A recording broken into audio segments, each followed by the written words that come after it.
Columbia Heights 9 years ago, the green line was absolutely empty. And now the green line has become the red line.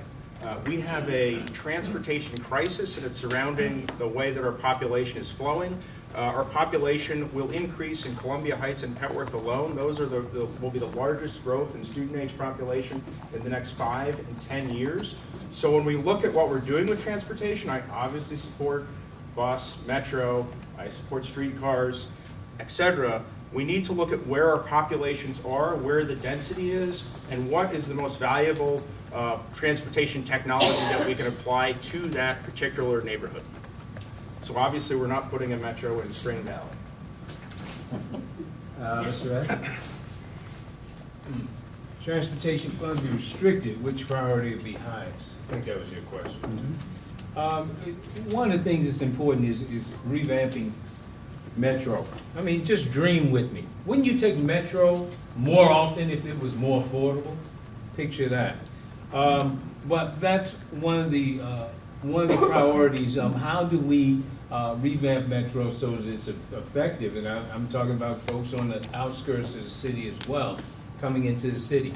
Parking solutions, because unlike my colleague Pat here, I do drive.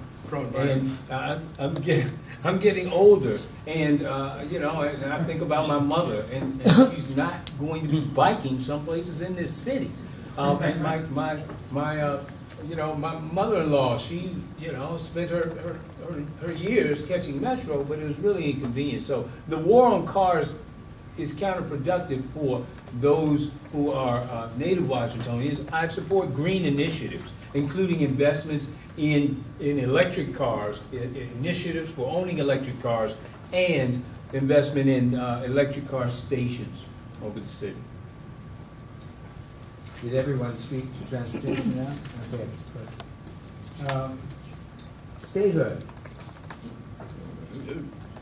The district's efforts to gain the same rights as citizens of the 50 states have been repeatedly thwarted by Congress, or I should say in Congress, including both sweeping reforms and more moderate changes. What approach makes the most sense to you at this point?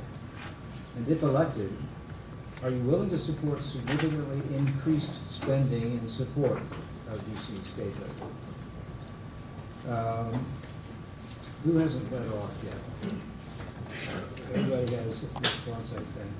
Well, let's start again with you, Anita. Statehood, dear to our hearts, and we all talk about it. It's hard to do something effectively about it if we look at what has transpired over the last 40 years. Statehood is not a condition that we do not desire and we have not worked on, but it is a condition that it has to be granted by Congress, obviously.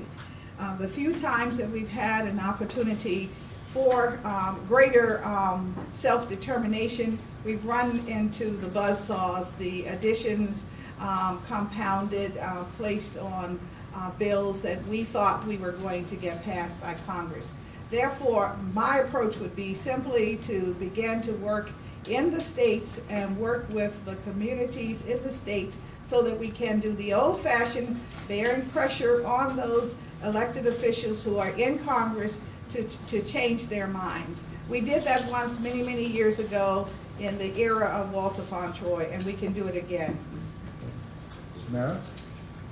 So as you know, I support statehood, but we have a very unique opportunity in that if you read the city paper in the last, I think it was a week or so ago, Darrell Issa supports budget autonomy, a clean version of budget autonomy for the district. We have a 2-year window to get that accomplished in because he will no longer be chair of the Government Affairs Committee after that 2 years. So we have a very brief time. Now, I've had conversations with Darrell Issa, I've had conversations with Trey Gowdy, I've had conversations with the outgoing Appropriations Subcommittee Chair, Joanne Emerson.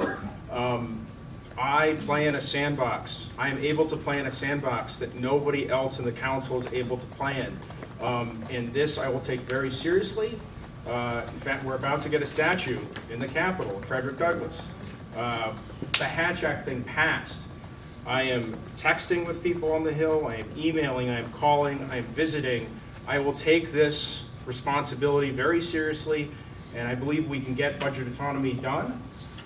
Statehood is a much tougher lift in the interim. While I support it, but that is something that we do need a Republican elected to support. Thank you. Mr. Red? Sure. As a DC statehood candidate, that is our passion. That is why we're statehood Greens. It is highly important that we support increased funding. If of course, you choose to elect me to council, one of the chief things I'll do is reinstitute the Statehood Commission. And we will, with full and aggressive funding, set up liaison committees to work with the several states, in particular, the most influential states, the ones with the highest electoral counts. We want to work tooth and nail with them, and with their local, with some of the key local jurisdictions, to pass ordinances there supporting statehood for Washington, D.C. Because the key thing is that we should always espouse the principles within the Constitution that we are no longer 3/5 of a person. We are one whole America. So we should have the same rights as every other citizen all across the country. Thank So, you very much. Yes, I support statehood, and I do support budget autonomy for the district. But I don't think that we can address statehood until we address our ethics issues. People across the country read in the New York Times about our lottery contract, about our scandals at City Hall. And I just think that as a council member, as a DC council member, my first obligation will be to help clean up our ethics at the Wilson Building. And then I think we need a real strategy for statehood. I do support expanding funding, but with the caveat that we have a real, true strategy for how to achieve statehood, and we execute it, and we use allies like Tom Davis, for example, to have a strategy that is a winning strategy. Mr. Zuckerberg? Well, everyone says they want a winning strategy, but what is the strategy? I agree with Alyssa that no person outside of Washington, D.C. is going to give statehood when they read the corruption that's in our government. Who in their right mind would vote to give us statehood when our council members are being indicted regularly? So it's just not going to work. What we can do, and while my approach is different, I'm not into vanity license plates, I'm not into symbolic acts. The Affordable Care Act, Obamacare, we are treated in that act as the 51st state. We are no different than any other state. And that's the type of thing that we have the opportunity now, and it kicks in October, to show those other 50 states that we can do it. We can have the best health care system, we can have the best health care exchange. They could see that by treating us like a 51st state, we will prove them their confidence in us. Okay, let me move on to a housing question. I think we touched on that yet.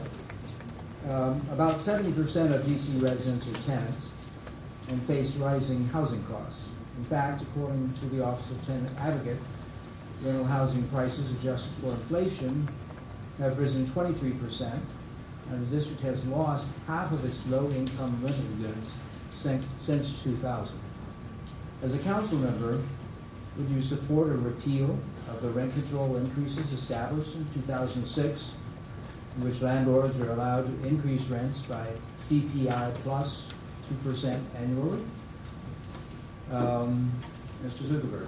Yeah, when the 2% came in, interest rates were at 8%, so it seemed kind of minor. Oh, what's a 2% increase? Now, if you go to a bank, you get maybe 0.02% interest on your money, so 2% is way too high, and the 2% should go. And also, the CPI should be the real CPI, not this artificial CPI, which is not what people are paying.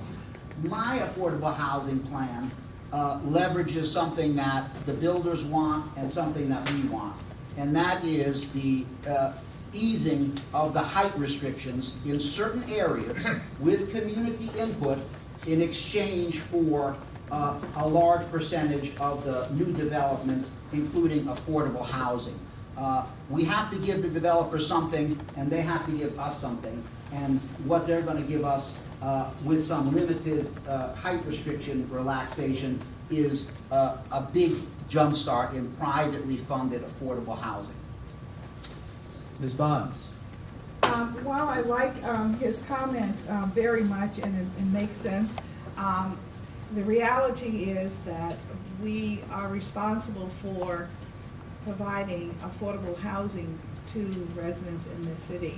And I think that all efforts should be made to do just that. And that means that we may have to negotiate, but in negotiations, we really have to spend our time focused on increasing the amount of affordable housing. Maybe it is an answer where you can increase the height of a structure and that will satisfy a developer's desire, but bottom line for us, we have to find a way to maintain and to increase the number of affordable units that we have in the city. And tenants tend to live in the affordable units more so than those of us who go out and are able to purchase a home. Mr. Mara? So there's as I mentioned before, in Columbia Heights,